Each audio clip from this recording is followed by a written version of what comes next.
नमस्कार, मैं हूं दिव्यांश रंजन द्विवेदी और आप देख रहे हैं द पॉइंट मीडिया। खबर पक्की है। इस वक्त हमारे साथ मौजूद हैं बात करने के लिए गोरखपुर एनएसयूआई के जिला अध्यक्ष श्री अंशुमान पाठक जी। सबसे पहले हम स्वागत करते हैं पाठक जी आपका द पॉइंट मीडिया पर। बहुत बहुत धन्यवाद दिव्यांश जी।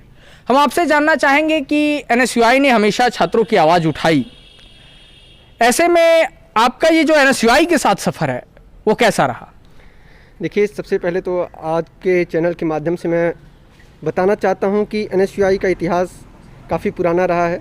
छात्र संघर्षों के लिए हम लोग हमेशा से लड़ते रहे हैं, हमारा संगठन हमेशा से लड़ता रहा है। इस समय मैं पिछले 2 वर्षों से यहाँ पर एनएसयूआई का जिला अध्यक्ष हूँ जी गोरखपुर में, और अपने तरफ से और हमारे संगठन की तरफ से छात्र हितों के जितने भी लड़ाई लड़ी गई है वो आप समाचार पत्रों के माध्यम से, अपने चैनलों के माध्यम से आप देख सकेंगे। छात्रों के लिए जितने भी मुद्दे इस समय हम लोगों के सामने आए, हम लोगों ने उस पर लड़ने का कार्य किया और छात्र हितों की आवाज़ों को उठाने का कार्य किया। छात्र हितों की आवाज़ों को आपने उठाने का कार्य किया। हम आपको बता देना चाहेंगे कि अभी ये जो दिन चल रहे हैं, इन्हीं दिनों कभी भारत में इमरजेंसी लगी थी। इमरजेंसी और उसके बाद छात्र आंदोलन में जो छात्रों के सबसे बड़े नेता कहे जाते हैं लोकनायक जयप्रकाश नारायण जी को, आपकी पार्टी जो मेन विंग है, मेन बॉडी जिसको कहते हैं आप लोग, उसने बर्फ़ की सिल्लियों पर ऐसा लिटाया कि उनका पुरुषत्व ही चला गया। ऐसा कहा जाता है। उनके ऊपर काफ़ी अत्याचार किया आपकी पार्टी ने। फिर भी आप एक ऐसी पार्टी के ही छात्र विंग में हैं और कहते हैं कि मैंने छात्रों के हित के लिए कार्य किया। कैसा महसूस होता है आपको? क्या आप अपने आत्मसम्मान से आंखें मिला पाते हैं? देखिए, इमरजेंसी की जो बातें आप कर रहे हैं, इमरजेंसी में लोकनायक ने बहुत छात्र आंदोलन को बहुत धार दिया। उस समय उनके नाम से काफ़ी ज़्यादा छात्र प्रभावित हुए उनसे और आंदोलन से जुड़े। और छात्र आंदोलनों का इतिहास सदैव से भारत के इतिहास में बहुत ही महत्वपूर्ण रहा है, चाहे वो भारत के स्वतंत्रता आंदोलन की बात रही हो, चाहे इमरजेंसी की बात रही हो, चाहे कभी भी रहा हो। और छात्रों के हितों के लिए जो भी लड़ता है वो संघर्ष करता है। संघर्ष की राजनीति होती है। छात्र की राजनीति जो होती है वो केंद्र की और सत्ता की राजनीति के विपरीत, एकदम विपरीत होती है। जब भी बातें होती हैं तो उनके विरोध में ही लगभग होती हैं और अपनी मांग उठाने के लिए छात्र हमेशा प्रतिबद्ध रहते हैं। और ऐसे में कभी कभी उनको कुचला जाता है, दबाया जाता है, जो भी चीज़ें होती हैं। उस समय की परिस्थितियों में उनके साथ जो घटनाएं घटित हुई, ना तो मेरा उस समय जन्म हुआ था और ना ही मैं उन पर पूर्ण रूप से प्रकाश डालने योग्य हूं कि क्या उस समय घटित हुआ। परंतु मैं कहना चाहता हूं कि सदैव ही छात्र आंदोलनों को कुचलने का प्रयास किया गया है, लेकिन छात्र आंदोलन सदैव अपने आप में एक प्रभावकारी रहे हैं। आप जहां पर अपनी पार्टी का बचाव कर रहे हैं, कह रहे हैं सदैव ही छात्र आंदोलनों को कुचलने का कार्य किया गया है, तो हम आपसे जानना चाहेंगे कि जब आपके आंदोलनों को या जो भी आप लोग करते हैं, चाहे वो अर्धनग्न हो के प्रदर्शन हो या आधी रात को कुलपति आवास का घेराव हो, जब आप लोग आंदोलन करते हैं और उनको कुचलने का प्रयास किया जाता है, तो क्या आपको जयप्रकाश की याद आती है? देखिए, बिल्कुल। जब भी हम लोगों को प्रेरणा लेनी होती है तो हम अपने महापुरुषों से ही प्रेरणा लेते हैं, चाहे वो कोई भी छात्र आंदोलन से प्रभावित हम लोग रहे हैं। बहुत सारे ऐसे आंदोलन रहे हैं जिनसे हम लोग प्रभावित होते रहे हैं। और छात्र आंदोलन, मैंने अभी कहा कि उनको कुचलने का प्रयास किया था। हम लोगों ने भी अभी पिछले दिनों, जैसा कि आपने बताया कि कुलपति आवास का घेराव किया, या फिर विश्वविद्यालय में मेस को लेकर के आंदोलन हुए, जिस तरह से भी आंदोलन हुए, समस्त आंदोलनों में जब हम लोग आगे बढ़ते हैं तो प्रशासन द्वारा या फिर विश्वविद्यालय प्रशासन द्वारा उनको दबाने के लिए विश्वविद्यालय से कई बार स्टिकेट करने की वार्निंग आती है हम लोगों को। यहाँ पर पुलिस प्रशासन द्वारा हम लोग को रेड कार्ड तक जारी किया जाता है और कई चीज़ें होती हैं। तो ऐसी स्थिति में भी ये अत्याचार ही एक तरह से है और हम लोग उनसे प्रेरणा लेते हैं कि हम लोग पीछे नहीं हटते हैं। हम लोग हमेशा इस तरह से आंदोलन करते रहते हैं।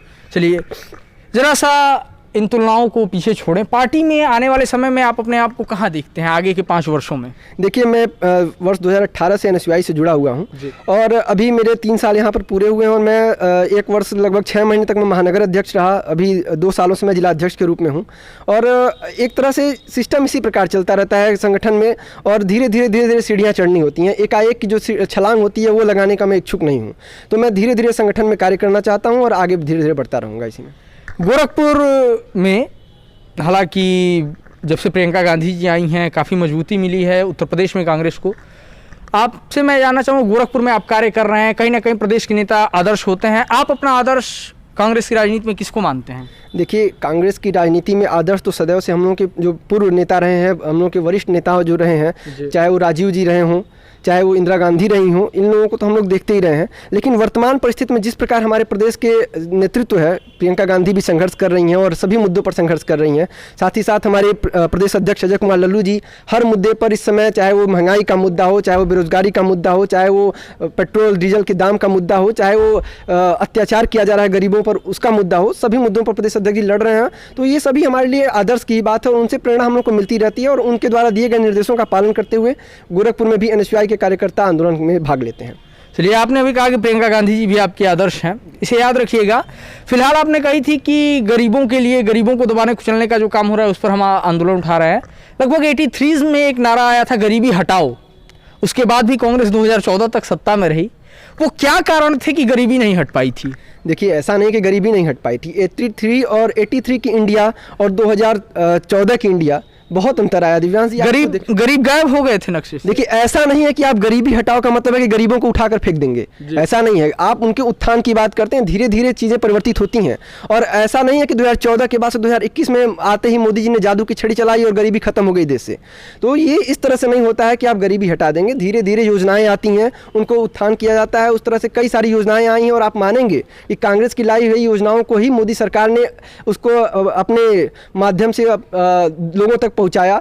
जिस चीज़ को हम लोग शायद हो सकता है कि न दिखा पाए हों, हम लोग ना बता पाए हों कि हमारी ये योजनाएं हैं, उसको इन्होंने खुद अपने प्रचार माध्यम से, प्रचार तंत्र जो इनका है उसके माध्यम से इन्होंने उसको प्रचारित किया। तो गरीबों के लिए बहुत सारी योजनाएं कांग्रेस पार्टी ने लाई। और अभी आप बात करते हैं, हम एक उदाहरण देना चाहेंगे मनरेगा का। मनरेगा की योजना जो कांग्रेस पार्टी की सबसे सफल योजना मैं मानता हूँ, जिसका आज भी अब मोदी सरकार भी उसका वही एक थी जो लॉकडाउन में गरीबों का सहारा बनी योजना। तो इस तरह से बहुत सारी योजनाएं कांग्रेस पार्टी लाई थी और वो गरीबों के लिए हमेशा से संघर्ष करती रही है।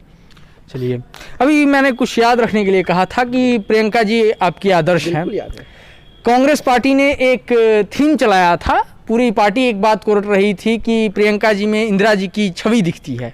जहाँ तक मुझे जानकारी है, हर छात्र नेता जो छात्र हितों की बात करता है उसके आदर्श जयप्रकाश नारायण होते हैं। ऐसे में प्रियंका जी भी आपके आदर्श हैं और एज ए छात्र नेता जयप्रकाश नारायण भी आपके आदर्श हैं। तो ये जो विरोधाभास होता है मन में, इसे आप कैसे नियंत्रित करते हैं? देखिए, आपको सभी से उनके अच्छे गुणों को लेने की आवश्यकता होती है। आप आदर्श किसी को मानते हैं तो ऐसा नहीं कि आप उनके हूबहू आप उनको हर चीज़ उनकी माने, अच्छी या बुरी सभी चीज़। इमरजेंसी अच्छी थी या बुरी थी? देखिए, इमरजेंसी उन परिस्थितियों में हमारे हिसाब से अच्छी थी, उन परिस्थितियों में अच्छी थी। जयप्रकाश नारायण के जो ऊपर जो अत्याचार हुए, अपनी बात पूरी जी जी जी दिव्यांश जी, जब परिस्थितियां आपके विपरीत जाने लगे, जब राष्ट्र के टूटने की बात आती है, जब राष्ट्र को अछूड़ करने के लिए लोग, उसको बेकार करने के लिए लोग लग जाएं, उसको प्रभावित करने लगे लोग, जब ताकतें हावी होने लगती हैं, तब ऐसे में इमरजेंसी लगती है। इमरजेंसी कोई खेल नहीं है कि रातों रात कोई लगा देगा। नहीं, रातों रात ही लगाई गई थी। ऐसी थी वो परिस्थितियां, ऐसी थी। मैं मानता हूं कि वो परिस्थितियां ऐसी थी कि इमरजेंसी हमारी इंदिरा गांधी जी को लगानी पड़ी सरकार को। और उन परिस्थितियों में इमरजेंसी जब लगती है, कोई भी आपात की स्थिति आती है, तो उसमें अच्छे और बुरे दोनों लोग पिसते हैं, ये आप मानेंगे। तो उसमें हो सकता है कि कुछ अच्छे लोग भी पीसे, कुछ बुरे लोग भी पीसे, लेकिन उन ताकतों को रोकने के लिए इमरजेंसी उसमें बहुत जरूरी थी। मैंने जो सवाल किया था कि विरोधाभास जो अपने अंदर उठता है, जो आपके अंदर भी उठता होगा, इसे आप कैसे नियंत्रित कर पाते हैं? नहीं, बिल्कुल, मैं एक सीधी सी बात करता हूं कि मैं सबकी अच्छी बातों को अपनाने का प्रयास करता हूं। और वो लोकनायक जी की बात आपने कही, चाहे प्रियंका गांधी की बात की, मैंने अभी आपने पूछा था कि किसके संघर्षों से आप प्रभावित हैं, मैंने कहा प्रियंका गांधी का संघर्ष इस समय जमीन पर दिख रहा है। और प्रियंका गांधी हमारी नेता हैं, हमारी इस समय प्रदेश की सबसे बड़ी नेता हैं वो। तो मैं उनके विचारों से, उनकी पार्टी की नीतियों से मैं प्रभावित हूँ, उनके व्यक्तित्व से प्रभावित हूँ। साथ ही साथ लोकनायक हमारे छात्र राजनीति के हम फॉलो करते रहे हैं और उनकी राजनीति को देखते हुए हम लोग उनसे भी प्रभावित हैं।